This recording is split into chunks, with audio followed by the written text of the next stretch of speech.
Start. ओम श्री कृष्णाय परमात्मने नमः।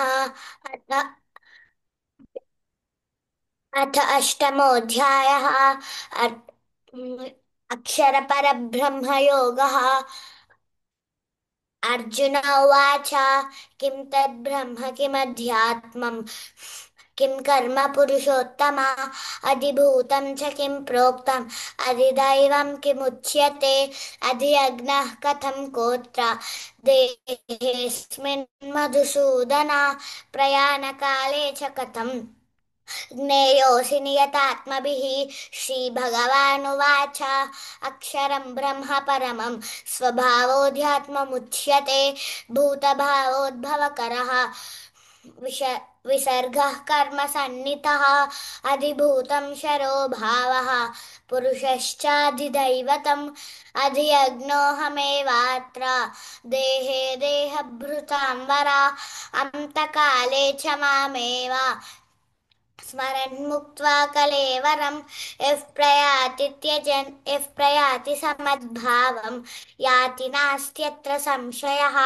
यं यं वापि स्मरन् भावं त्यजत्यन्ते कलेवरं तं तमेवैति कौन्तेय सदा तद्भावभावितः तस्मात् सर्वेषु कालेषु मामनुस्मरयुध्य च मयि अर्पितमनो बुद्धिः मामेवैष्यस्य संशयः अभ्यासयोगयुक्तेन चेतसा नान्यगामिना परमं पुरुषं दिव्यं याति पार्थानुचिन्तयन् कविं पुराणमनुशासितारम् अनोरणीयां समनुस्मरेद्यः सर्वस्य धातारमचिन्त्य रूपम् आदित्यवर्णं तमसः परस्तात् प्रयाणकाले मनसाचलेन भक्त्या युक्तो योगबलेन चैव भ्रुवोर्मध्ये प्राणमावेश्य सम्यक् सतं परं पुरुषमुपैति दिव्यं यदक्षरं वेदविदो वदन्ति विशन्ति यद्यतयो वीतरागाः यदिच्छन्तो ब्रह्मचर्यं चरन्ति तत्ते पदं संग्रहेण प्रवक्ष्ये सर्वद्वाराणि संयम्य मनोहृदि निरुध्य च मूर्ध्न्याधायात्मनः प्राणम् आस्थितो योगधारणाम् ओमित्येकाक्षरं ब्रह्म व्याहरन् मामनुस्मरन्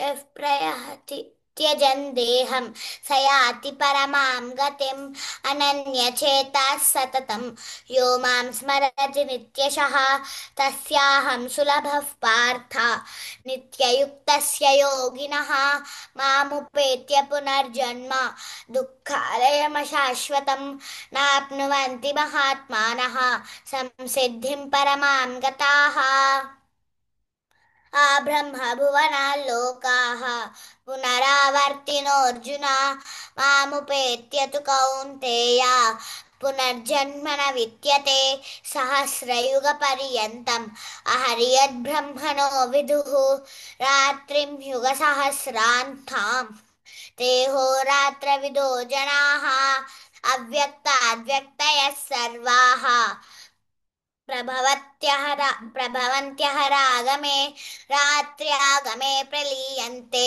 तत्रैवाव्यक्तसंज्ञके भूतग्रामस एवायं भूत्वा भूत्वा प्रलीयते रात्र्यागमे वशः पार्थ प्रभवत्यः रागमे परस्तस्मात्तु भावोऽन्यः अव्यक्तो व्यक्तात् सनातनः यः स सर्वेषु भूतेषु नश्यत्सु न विनश्यति अव्यक्तोऽक्षर इत्युक्तः तमाहुः परमां गतिं यं प्राप्य न निवर्तन्ते तद्धाम परमं मम पुरुषः स परः पार्थ भक्त्या लभ्यस्त्वनन्यया यस्यान्तस्थानि भूतानि येन सर्वमिदं ततं यत्र काले त्वनावृत्तिम् आवृत्तिं चैव योगिनः प्रयाता यान्ति तं कालं वक्ष्यामि भरतर्षभा अग्निर्ज्योतिरः शुक्लः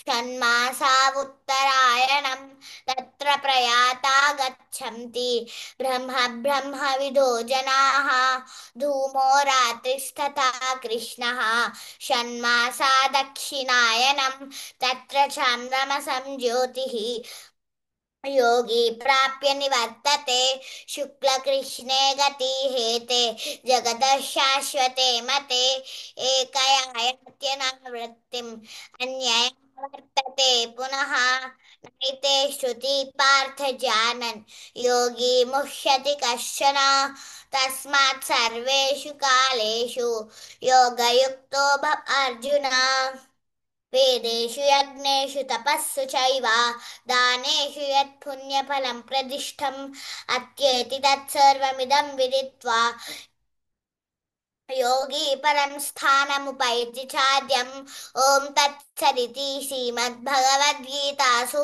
उपनिषत्सु ब्रह्मविद्यायां योगशास्त्रे श्रीकृष्णार्जुनसंवादे अक्षरपरब्रह्मयोगो नाम अष्टमोऽध्यायः सर्वधर्मान् परित्यज्य मामेकं शरणं व्रज अहं त्वा सर्वपापेभ्यः మోక్షయిష్యామి మా శుచః. వెరీ గుడ్ నాన్న. అవ్యక్త అవ్యక్తయ సర్వ అదొక్కటి చెప్పమ్మా మళ్ళీ. అవ్యక్త అవ్యక్తయః సర్వాః ప్రభవత్యః ప్రభవంత్యః రాగమే రాత్ర్యాగమే ప్రలీయంతే తత్రైవావ్యక్త సంజ్ఞకే. Very good. గుడ్ నాన్న, చాలా బాగా చెప్పారు. ఓకే, నైన్త్ కూడా ప్రాక్టీస్ చేయి, 11th ప్రాక్టీస్ చేయి. జై Gurudatta. Be there until ma'am క్లాస్కి